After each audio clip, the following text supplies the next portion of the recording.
Straight ahead, the latest from Kosovo as the airstrikes intensify. An American team brings the American pastime to Cuba for the first time in 40 years. Sunshine and mild temperatures make their way back to the area. I'll have your back-to-work forecast for you as Channel 6 News at 11 starts now. Now, the #1 news station in the capital region. This is Channel 6 News at 11. Good evening, I'm Beth Wenger. Bombs and missiles rain down on Kosovo tonight as NATO forces continue their airstrikes. Maureen Maher has the latest. By daybreak Sunday, NATO forces were well into phase 2 of the strikes against Yugoslavia. There was little talk of Saturday's downing of an American fighter jet over Serbia.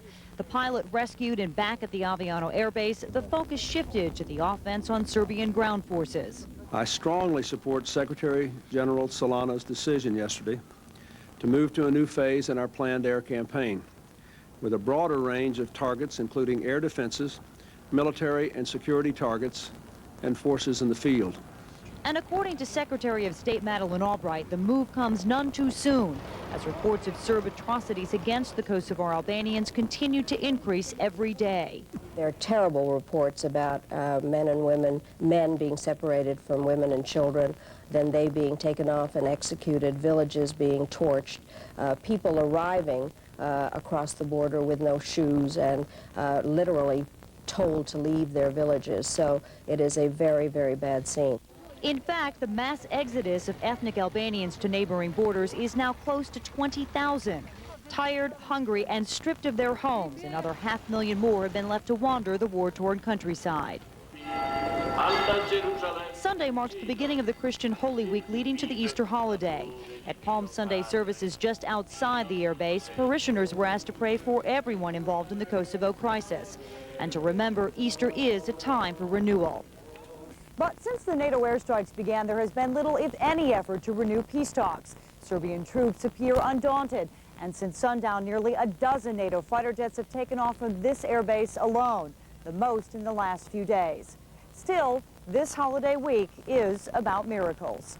Maureen Maher, CBS News, Aviano, Italy. While the conflict in Kosovo is thousands of miles away, it has implications closer to home. New York National Guard members stand at the ready this evening, knowing they could be called into action at any time. Lieutenant Colonel Paul Fanning says members of the Air Guard are already involved in missions supporting Air Force activities in Bosnia, missions they hope will bring an end to the violence in the war-torn region. If we can keep the peace through a policy of engagement, that's our nation's strategy. That's all infinitely better, because a war is just the worst possible thing to see. If we think there's killing going on now, wait till you see a real open war. And let's hope that that never happens. Lieutenant Colonel Fanning says with the continuing scale down of the active Army, National Guard units will be used more and more often in international situations like this. Demonstrations took place in a number of cities around the world today as anger over the conflict grows. Albanian Americans and other Chicago area Muslims held a rally and motorcade this morning to support a free Kosovo and the NATO actions in Yugoslavia. Cars decorated with banners and flags in support of NATO rode through the streets. 5 people in Pennsylvania were arrested today as they marked the memory of the most harrowing nuclear accident in American history. It was 20 years ago. A problem in a water cooler caused a core reactor to overheat at the 3 Mile Island nuclear power plant. Police arrested the 5 for trespassing onto the plant's property during a pre-dawn rally. The company says only tiny amounts of radiation escaped, but activists claim no one really knows for sure. And it's been 40 years since an American baseball team took to the diamond in Cuba, but that streak came to an end today as the Baltimore Orioles took on a team of Cuban All-Stars in an exhibition game in Havana today. A packed stadium of baseball fans, including Fidel Castro, got their money's worth on this one. It went into extra innings before the Orioles pulled it out in the 11th, 3-2. Students at the Tamarac Middle and High Schools will be dismissed at 10 tomorrow so they may attend the funeral of Justin Belmore. The 19-year-old Siena sophomore died Thursday night at his college dorm room after suffering a seizure. Many questions remain surrounding Belmore's death. Initial autopsy results showed he died of natural causes. Authorities are now hoping the results of a toxicology report will shed some light on his death. Tamarac High School is Belmore's alma mater. Also, another early closing to tell you about for tomorrow. Brittenkill High School and middle schools will also be dismissing at 10 a.m. Well, the work week might be getting off to a wet start, but the great spring weather we had Saturday may not be gone for long. Steve Hammes is here to tell us what to expect for tomorrow. Steve? So true, those cloudy skies and rain showers are now leaving the area. I'll show you that on the radar picture right now. That rain that we had earlier today is now moving through parts of northern New England, mostly in the state of Maine right now. However, there are some renegade and break-off showers throughout New England, and even a little bit now still showing up here in eastern New York in the form of some scattered light rain showers and some drizzle. So if you're traveling or perhaps live in eastern portions of the capital region tonight, you may see a little bit of that wet weather still. 45 in Albany right now. It's 41 up in Glens Falls. These temperatures really haven't moved much since 6 o'clock tonight. And these temperatures will be slow to decline tonight, as will the clouds. But eventually, those clouds will give way to increasing amounts of sunshine throughout the day tomorrow. It'll be a mild and breezy day, too. High temperatures will push up to around 60, if not a little bit above, before we'll see a little bit of a cool off and then a warm up again coming up through the middle part of the week. More on that forecast coming up in a few minutes. Mary Beth? All right, thank you, Steve. Coming up, it's still a week away, but one local woman is more than ready for Easter. An egg collection you won't soon forget when we return.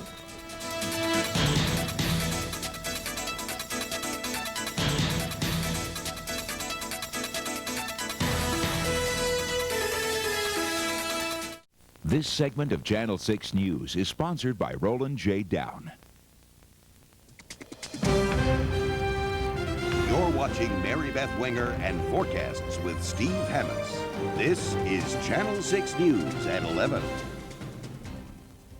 Today marks the beginning of the holiest week on the Christian calendar.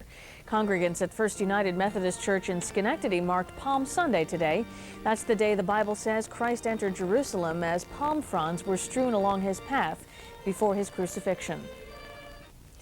As people prepare for the Easter holiday, eggs are symbolic of spring and new birth. Sabrina Fang takes us to a local spot that is an excellent adventure. It's a week from Easter, and many people are getting their Easter egg displays ready, but you haven't seen a real Easter egg until you've been to the official Easter Egg Museum. The Schoharie Museum has over 5,000 eggs on display with every kind of egg creation you can imagine. It's a place where it's Easter every day, and that's the way Mildred Roman likes it. Some think that it's just a lot of eggs, but then when they see it, they're surprised because you know what you can do with eggs. Mildred is the mastermind behind this Easter fantasy that started back in 1963. Some of them are nursery rhymes, and like the old Stone Fort, there's historical, and whatever we thought we wanted, we started to make. The 90-year-old egg artist was inspired by the children's book, The Egg Tree. The oval creations are on display alone, in groups, on trees, and even dolls are made out of them. Mildred uses real eggs, and there's plenty of attention to detail. She says it's a labor of love, and people come from near and far to see her creations. We've had visitors from England. I suppose they're visiting here, and they always come to see it. And India and different countries like that. I just like to look at the eggs because it has like it has the presidents, and they have the Snow White stuff. Like it's all stuff that they showed in real life and everything. I lived in the area for 20 years and never came. My neighbor invited me to come today. So it's very nice. Mildred makes new egg displays every year, so there's always plenty for the eye to see. In Schoharie, Sabrina Fang, Channel 6 News. No matter how they played, bowlers couldn't strike out at one local lane today. That's because they were playing to raise money for a local child fighting brain cancer.